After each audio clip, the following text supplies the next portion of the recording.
team fights. I kind of take your point, though. It's going to be very interesting to see if they can baby this Kayn through the early laning phase, because definitely in top, you're going to like things. The flexes will continue, but Ryze support, that's a bit much.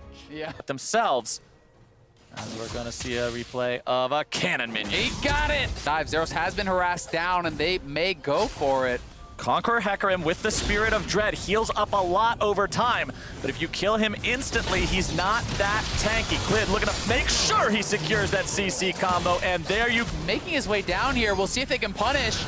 Heal used there by Teddy to start things off. Manta still channeling the taunt, looking to find someone, won't be getting it. Khan makes his way into the bottom lane. Gives you this bonus advantage of always being able to use your ultimate. Speaking of ultimates, in the mid lane, Faker's gonna make this one happen onto Null, continuing to go deep underneath the turret as Clid stands by to soak the shots and make sure he's in no danger. Well, damage output is known. They get out safely, and topside Clid, his job's not done. Yeah, ZEROS with the wave, pushing to his opponent. They're going in. ZEROS is stunned up. Down. There comes your wombo combo, and the Cataclysm is down. No. Yeah, and this is some of the concern that I kind of had from PVB when we talked about what sort of a game we wanted to see them play. It was chaotic, it was aggressive, it was non-stop action from this. Self-stun, but he has Pallet nearby in case SKT looks to make another play with it. Clid coming around from the side, walks over a control ward, but is not going to be dissuaded. Null immediately jumped on as here comes the heroic entrance from the Galio. The follow-up CC is down. Null's going to be taken out. Manta secures the kill as Pallet has to flash away. More damage coming through, goes into the stopwatch to dodge the Vanguard's edge, but more damage is on its way in. PVB have already lost 2, it may be 3. The taunt onto Meliodas will seal the deal. They will lose Mata in return, but SKT go 3 for 1. Yeah, and SKT just too ready for that play, despite the fact that Pallet had roamed. Mata knew it was happening. He's in position for the kill going the way of SKT. And Clid is their decisiveness factor. He doesn't care that he's in a control ward. There's not an EQ range. He knows that with Galio backing him up, Jarvan and Galio do what it always says on the tin and make the play work. I was impressed with the mechanics to immune the ultimate there, but sadly, it's just a bit of gold, so just a bit of flash. They still pick up all the kills in the back end. Becoming, especially considering that Hecarim had to rush the completed Mercury Treads to try to keep himself safe against the Kinnan. Faker's going to continue flashing and dashing here around the mid lane as Monta's going in that bottom side jungle. They don't even need to dive the turret. Fongbu Buffalo's coming straight to them.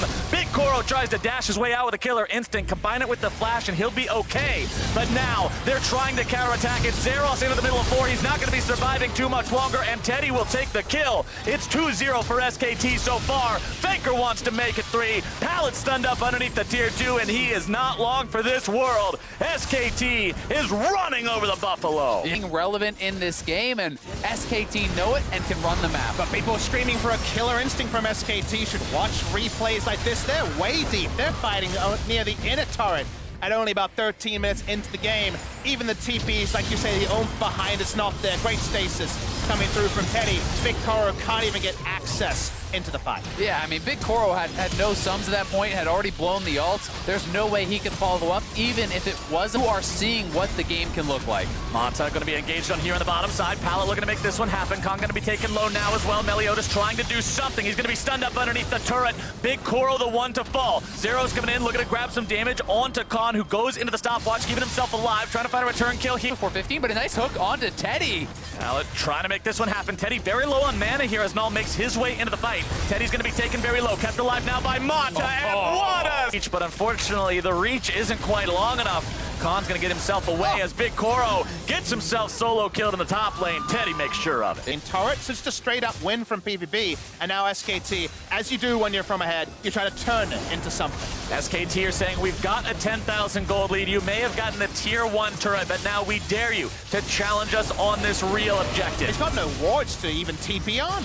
Control ward already down on top of the Scuttle Crab there to make sure SKT are aware of any wards that might be around to the side of Fongbu Buffalo. TP now being channeled by ZEROS. He wants to make sure he's able to make it into the fight as it starts. Meliodas looking to find the knockup, won't be able to find anything. Big Koro under threat. Khan looking to go into the back line. Meliodas already expending the Khan, already expending the Kayn ultimate. Is not going to be in a good spot. Vanguard's edge onto 2. Big Koro going to be in some trouble. Killer Instinct barely keeping him alive, but only for a moment. Null is now the target, and he will be torn to pieces. SKT find 3. But only just, Captain Faz. They needed every bit of that 10,000 gold lead because they were trying to do this game in fast mode. They were skipping steps because they could, and that's what the best teams do. They understand when they're ahead. They overforce, but there should be big reward. The reward is the... Look at how it happened. Yeah, here it is one more time. SKT do not go for the 50-50. They turn for the fight, and Khan shoving members out, but you can see Clit down very low. Khan chunked low as well, but it is up to the carries, Teddy and Faker here, to really make things happen. Yeah, towards the back end, they're able to just get in there, use their flashes, and get the cleanups. And gold lead. You have Baron ready to go, and you have everybody alive looking to push. How soon can you pop that Nexus? Right now, they're going to pop 2 members of Fong Bu Buffalo. Null's got no way out. Meliodas will look to buy some time. Khan uses the stasis to keep himself alive. The Reds as a group, and then in the game there. Khan in the 1 versus 1 against ZEROS, able to take him down very low, but not quite finding a kill until he... Tier 2 turret under siege, but it won't be for long, as it'll be dropped almost immediately. Faker will be buying some time here in the mid lane, now turning it right back onto the side of Fong Bu Buffalo. Null just can't find any luck in these fights, and Meliodas will join him shortly. Clid continues the fight into the bottom side, onto ZEROS and Pallet. ZEROS gets away, Pallet will not, and SKT will clean this one up quick. 26 minutes in, 1v5 for ZEROS isn't going to do much of anything. You wanted a swift win, there you go. SKT take it home. We posed the question, and SKT provided the answers here. A very dominant game once again, but this time showing more.